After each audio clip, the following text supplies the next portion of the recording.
believe it or not. Senator Rand Paul, how are you? Good to be with you. It is cold and windy here in Des Moines. Yeah, it's been pretty cold, but you know what? You got to suck it up if you want to be president or you want to be out there campaigning for your dad, right? That's right. That's right. All right, so here's the deal. Now, I have tried to be really nice and good and fair to your dad. I really have. And you know, I don't get it. Your dad walked off the stage after the last Fox News debate.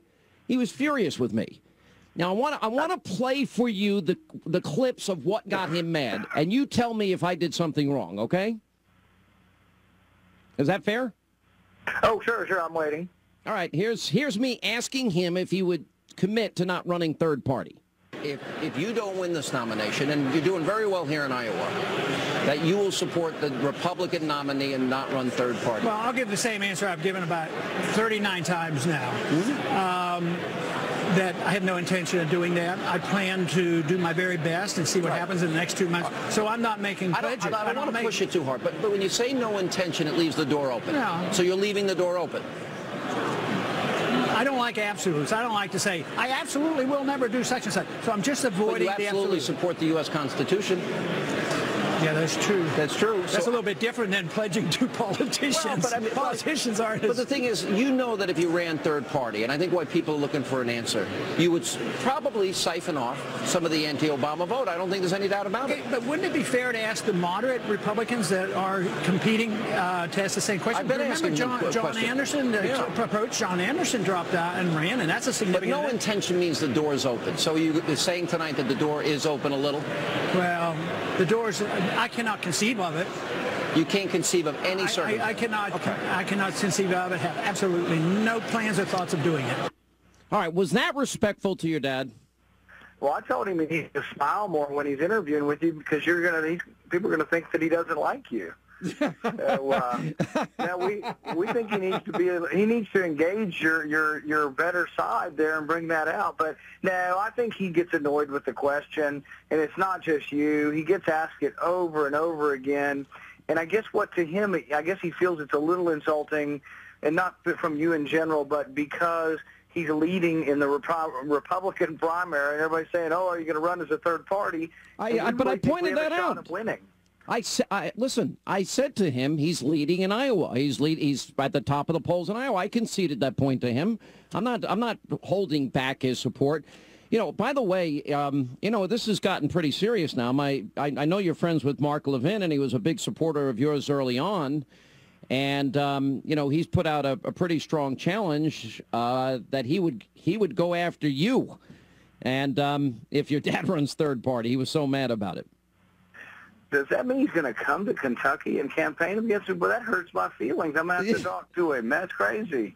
Well, he said, well, I'm just telling you what he said. You don't have any, look, I think he's still a friend of yours. I think we sometimes get too serious about this stuff. I think we're a lot on the same side. We're a lot on the same team. We may not agree on every issue, but it's kind of like my wife and I. We've been married 21 years. And there are certain political issues we don't agree with, you know, but we agree probably on 97 or 98% of the issues, you know. So I tend to try to see the good in people and the good in the things that we can agree to.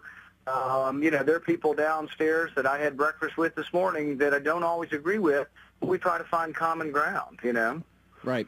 All right. So then I asked him, so you think he just gets irritated with the question, but because he wouldn't say definitively, it's still an issue out there. Until he closes that door, it's going to be asked by probably any good reporter or any good talk show host whose show that he's on. You realize that's a legitimate question. Yeah, and I think and you're right. Until he says it absolutely closes it, and he hasn't wanted to absolutely close it. And I'm not sure I understand all of his reasoning for that. He does have a lot of passionate followers. I think, though, that, you know, since the question is asked so much, I would reverse the question, though, and say to many of the other Republicans who I think aren't being fair to him that they should want him in the party and they should want all of his followers in the party. And instead of saying, oh, we're going to get so mad if he leaves the party, why don't you try not being, and I'm not talking about you, I'm talking about, I mean, one of the candidates used the word disgusting, and I think that really is inappropriate and over the top. And I think we can talk about how people vote, what your positions are. You know, I'm more than willing to talk about his position on Iran and how it may differ from some other conservatives, But really, let's talk about that, not just call somebody disgusting, you know. Well, I've never said anything. As a matter of fact, I've said I agree with your dad on the Fed. I agree. I support his plan to cut $1 trillion. If we ever got a president that could cut $1 trillion the first year in office, I praise that plan. I think it's fiscally responsible. I'm talking about one of the other presidential candidates was using those words. But no, I think you've always been fair. You've fair to me, and I enjoy having a discussion with you. Let me play the other thing that apparently really got him mad, and he walked off the set, and he was really ticked off at me. And if I did something wrong, I'll apologize. I'll let you be the arbiter here in the spirit of fairness. But here's the exchange we had on his newsletters. When I brought up the issue of your newsletters from the early 90s and some really outrageous things that have been written in there, and you had gone on record saying you had no idea what was in them, that kind of surprised me. Why do you not take responsibility for the things that were in your individual newsletters? Well, in 2002, the Texas Monthly reviewed that, and they wrote a long, long article, and that's a real liberal newspaper. So you read that, and you'll find out. Well, I read Reason Magazine, which is libertarian. I did not write it. And I do not support those views. And they're painted as, they make me think that, you know, I'm a racist or something. But there were some pretty racial things in there. I'm the greatest defender of civil liberties, especially when it comes to the inequities in our judicial system, you know, with blacks, the imprisonments for the drug wars, the number of blacks who get the death penalty. I got to run. Let me ask you one last one. Do you know who did write it? And do you repudiate what was in your newsletter? I do not. And I don't believe anything of that stuff that they've quoted. All right, so, and this also came up, but look, he had the Ron Paul Freedom Report, the Ron Paul Political Report, the Ron Paul Survival Report, the Ron Paul Investment Letter. There are many, many controversial things written in these newsletters. Right. And I think the reason he's defensive about it is that, you know, nobody wants to be called a racist. And I didn't call him a racist. Oh, I know. I'm not saying you did. I'm saying once again that this is the way, you know, it's been brought up. It was asked in 96. It was asked in 2002, 2008. He feels like he's answered the question. So you can see that he's defensive in the sense that nobody likes to be called a racist by anybody. Nobody likes to say writing racist newsletters, which he wasn't. But what I can tell you from my personal point of view is that I've known him both publicly and privately. I probably heard his first political speech in the 70s. I've heard thousands of his speeches, but I've never heard him utter one word that would judge an individual by anything other than their character. And he is probably one of the fairest, most just people you ever meet. He truly is offended that we are executing more blacks than whites. He is offended that the drug laws seem to have targeted blacks more than whites, and he wants to see more justice. He's offended that sometimes people with money seem to get away with crimes. They tend to be more white than black. So nothing about him is racist. And, you know, see, the thing is if you question anything in the way the laws are written, I got into this, you know, right in my primary after I won. There's nothing about me that says I would ever judge an individual by anything other than their character, but because you take a policy position, I had people saying I was for the Jim Crow laws when that's absolutely everything that I said and uttered was a revulsion towards the Jim Crow laws. But I had a month of the Louisville Courier, a liberal paper, saying that I was a racist, which was just, to me, very hurtful. And it's an awful thing that if you are not one, you certainly don't want to be called. I remember because I knew exactly what happened at that time, and I remember putting you on the air and defending you against. This isn't a complaint about you, Sean. It's just really the situation and the words and the whole thing of what you are being accused of, not by you. I'm just talking about in general. Yeah. You can see why it's a sensitive issue. It's an issue that nobody wants to be portrayed as something that they're not. And I think it is unfair to him to try to paint his career as someone who is writing a lot of this crap. And because he really doesn't sound like him. It doesn't really, you know, he is all over the Internet with his speeches. It just doesn't sound like something he would say. You know, then I guess the only answer is that he probably should have been more diligent. And he's admitted that. He's admitted that. You know, because there was one thing that was in there. Now, I'm not going to read the quotes because, you know what, you know that some of them are offensive along racial lines. But I, you know, the only thing is your dad got mad at me for asking the question. And I said, on the air on radio the next day. I said, I've asked Romney 100 times about Romney Care. I've asked Newt Gingrich about his personal life, his comments on Paul Ryan. Why did he do that silly ad on climate change with Nancy Pelosi? I've asked all the candidates about all these things. That's what my job is. And so it was nothing negative against your dad. And then, Ron Paul's supporters think that I hate your father.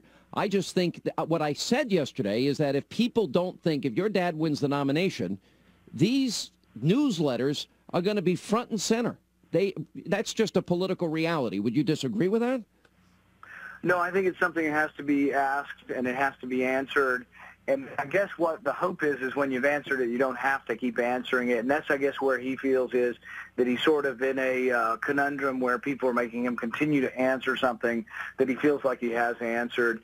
And I really think, that as you go around and you listen to him, I mean, he has crowds of hundreds and hundreds of people showing up all across Iowa. I would venture to say he's had the biggest crowds, and he is offering something unique.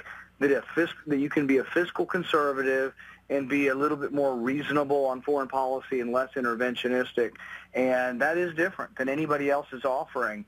And I think it is part of, some people say it's his Achilles heel, some who don't like the foreign policy, but it's also attracting a lot of these young people. Yeah. What do you think about, I guess it was Rick Santorum that made this disgusting comment that you're referring to here, but your father also called him a liberal. Yeah, I think the thing is that, Rick Santorum has risen some. We'll see how well he does. But every person who's risen to the top, my father included, has had to go through much more scrutiny. Rick Santorum voted for Medicare Part D, the largest entitlement program before Obamacare of the last 20 years. He also has voted for... You're talking about the prescription... Yeah.